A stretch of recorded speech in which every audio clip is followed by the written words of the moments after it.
Okay, so next நம்ம என்ன topic பார்க்க போறோம் அப்படின்னா electrostatic potential energy பார்க்க போறோம். Okay, so we'll discuss about what is meant by electrostatic potential energy.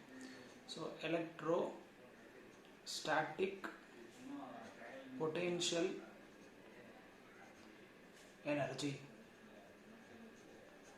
Okay, so usually potential energy na நமக்கு மைண்ட்ல என்ன வரும் அப்படின்னா யூசுவலாக ஞாபகம் வர்றது வந்து for example the energy possessed by virtue of its height அதான் வந்து யூசுவலாக பொட்டென்ஷியல் எனர்ஜினா நமக்கு ஞாபகம் வருது. ஓகே, ஸோ நம்ம இங்கே வந்து பார்க்க போகிறது வந்து எலக்ட்ரோஸ்டாட்டிக் பொட்டென்ஷியல் எனர்ஜி. அதாவது இந்த பொட்டென்ஷியல் எனர்ஜி அப்படின்றது ஒரு மீடியம்லேருந்து, அதாவது இந்த பொட்டென்ஷியல் எனர்ஜி வந்து டிஃப்ரெண்ட் பார்ட் ஆஃப் ஃபிசிக்ஸில் மாறிக்கிட்டே இருக்கும். பட் கைனட்டிக் எனர்ஜின்றது எப்போவுமே வந்து சேமாக தான் இருக்கும், அது எப்போவுமே மாறாது. ஆஃப் mv ஸ்கொயர் தான் நம்ம கைனட்டிக் எனர்ஜி நம்ம படிச்சிருக்கோம் இல்லையா, that remain same everywhere. But this potential energy will vary. First நம்ம potential electrical potential energy நான் என்ன எழுதிட்டு அதுக்கப்புறம் தான் நம்ம டீப்பாக எக்ஸ்பிளைன் பண்ணுவோம். Okay, so electrostatic potential energy அப்படின்னா என்னன்னா, it is the work done. It is a work done in assembling a system of charges.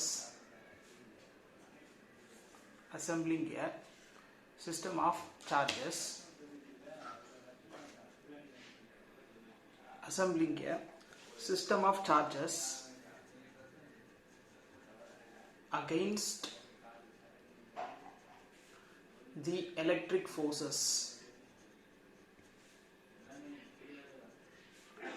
of system.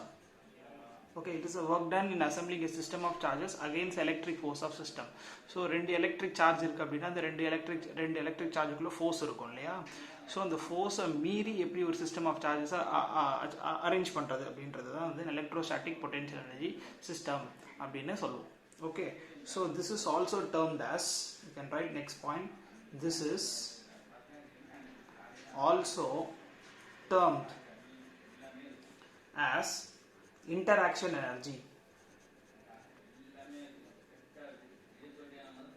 energy of a system of charges.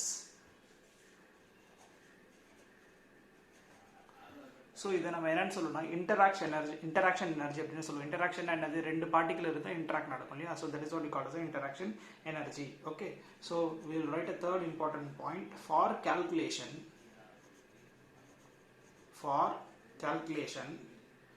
Electrostatic potential energy, we consider our reference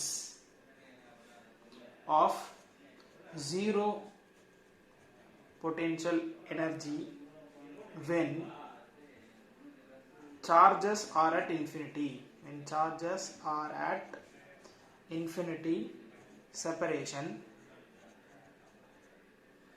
when no interaction exists,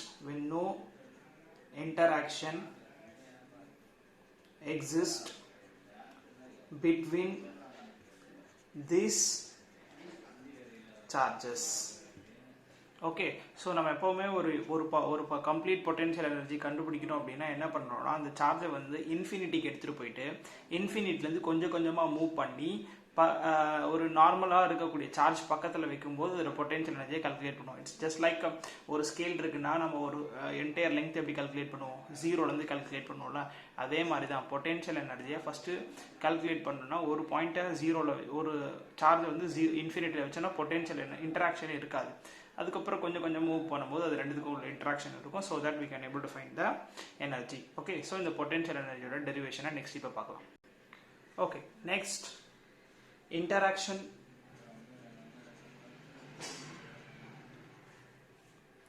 or potential energy of a system of two charged particle. Two charged particle. Okay, so இதை எப்படி derive பண்ணுறது அப்படின்றத பார்க்கலாம். First, say we have two charges. Okay, so charge is Q1 and one more charge is at distance Q2. Okay, so இந்த டிஸ்டன்ஸ்ல தான் எனக்கு potential energy எவ்வளோன்னு கால்குலேட் பண்ணணும். ஸோ இந்த டிஸ்டன்ஸ் வந்து நம்ம என்ன பண்ணிக்கலாம், R அப்படின்னு எடுத்துக்கலாம். ஸோ இதுக்கு நான் என்ன பண்ண போகிறேன் அப்படின்னா, ஸோ இந்த Q1 பாயிண்ட் அப்படியே வச்சுட்டு ப்ளஸ் Q1 பாயிண்ட் அப்படியே வச்சுட்டு இன்னொரு சார்ஜை வந்து I am going to keep it at infinity. So இந்த டிஸ்டன்ஸ் வந்து இன்ஃபினிட்டிக்கு நான் எடுத்துகிட்டு போயிட்டேன். ஓகே, ஸோ நான் என்ன பண்ண போகிறேன்னா இன்ஃபினிட்டிலேருந்து இந்த சார்ஜை வந்து சர்டன் டிஸ்டன்ஸ் மூவ் பண்ண போகிறேன். மூவ் பண்ணிவிட்டு so say I keep this charge over year. So இங்கே வச்சுட்டேன்னா ஸோ இங்கேருந்து இந்த சார்ஜோட டிஸ்டன்ஸை வந்து நான் என்னென்னு கன்சிடர் பண்ணிக்கிறேன் அப்படின்னா இந்த distance I'm going to consider as x. Okay, so இப்போ இந்த ரெண்டு சார்ஜுக்கும் என்ன இருக்கும், there would be a force. Correct. அதே மாதிரி இந்த சார்ஜை நான் இன்ஃபினிட்டியிலேருந்து இப்படி மூவ் பண்ணும்போது நான் ஒரு ஒர்க் பண்ணியிருப்பேன்.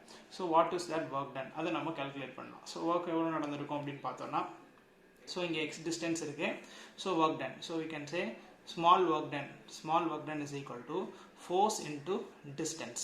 Okay, so ஏன் நான் ஸ்மால் ஒர்க் டன் சொல்கிறேன்னா இங்கேருந்து இங்கே கொண்டு வந்துட்டேன்னா இங்கேருந்து சார்ஜை வந்து நான் கொஞ்சம் கொஞ்சமாக மூவ் பண்ண போகிறேன். சரி, இங்கேருந்து நான் என்ன பண்ண போகிறேன், dx டிஸ்டன்ஸ் மூவ் பண்ணியிருக்கேன். கொஞ்சம் கொஞ்சமாக மூவ் பண்ணி கடைசியாக இந்த பாயிண்ட்டுக்கு வந்து கொண்டு வர போகிறேன். அதாவது ஆர் பாயிண்ட்டுக்கு வந்து நான் கொண்டு வர போகிறேன். ஓகே, ஸோ கொஞ்சம் கொஞ்சமாக மூவ் பண்ணுறதுனால I am make that as a small work done. Okay, so அப்போ dw would be equal to, so இந்த சார்ஜுக்கும் இந்த சார்ஜுக்குள்ள ஃபோர்ஸ் நமக்கு ஏற்கனவே தெரியும், தட் இஸ் கூலும்ஸ்லா. ஸோ கூலும்ஸில் என்ன சொல்லுது, k into q1 q2 by இந்த டிஸ்டன்ஸ் சார்ஜுக்குள்ள டிஸ்டன்ஸ் வந்து x square and it would be dx.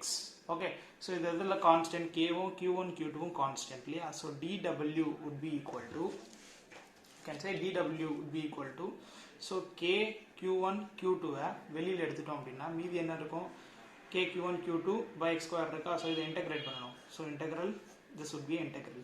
So this would be 0 to total work done. This would be 0 to, okay, so இது 0 கிடையாது, initial point வந்து இன்ஃபினிட்டிலேருந்து எடுத்துகிட்டு வரதுனால இன்ஃபினிட்டி. ஃபைனல் பாயிண்ட் எங்கே வந்து வைக்க போகிறோம்னா ஆர் பாயிண்டில் வைக்க போகிறோம். So that would be r. Okay, so அப்போ இதில் இன்டெகிரேஷன் பண்ணும்போது இது 0 to w, இதில் k q1 q2 வெளியே எடுத்துட்டா மீதி இன்டெகிரலுக்குள்ளே இருக்கிறது வந்து 1 by x square into dx. Okay, so this would be 1 by x square into dx. So this would be infinity to r. So இதை இன்டெகிரேட் பண்ணால் w மாறிடும். ஸோ k q1 q2 அப்படியே வந்துடும். Okay, so k q1 q2 அப்படியே வந்துடும். 1 by x square integrate பண்ணால் நமக்கு என்ன கிடைக்கும் அப்படின்னு பார்த்தோன்னா 1 by x square இன்டெகிரேட் பண்ணால் we'll get minus 1 by x. So that would be the integration of 1 by x square. So limit போடும்போது infinity to r. So 1 by first வந்து என்ன பண்ணுவோம், upper limit minus lower limit அப்படின்னு சொல்லுவோம் இல்லையா. First lower லிமிட்டை போடும்போது இது என்ன ஆகும், இன்ஃபினிட்டியை எக்ஸில் போட்டோம்னா that become 1 by infinity become 0.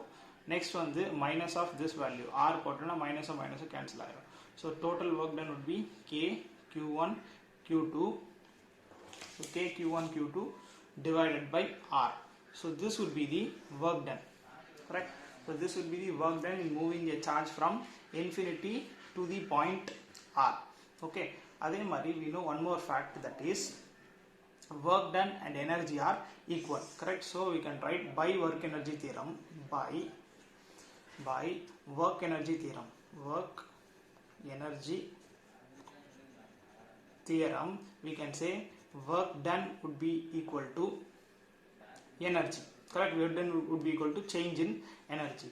So work done would be equal to change in energy and so final energy minus initial energy.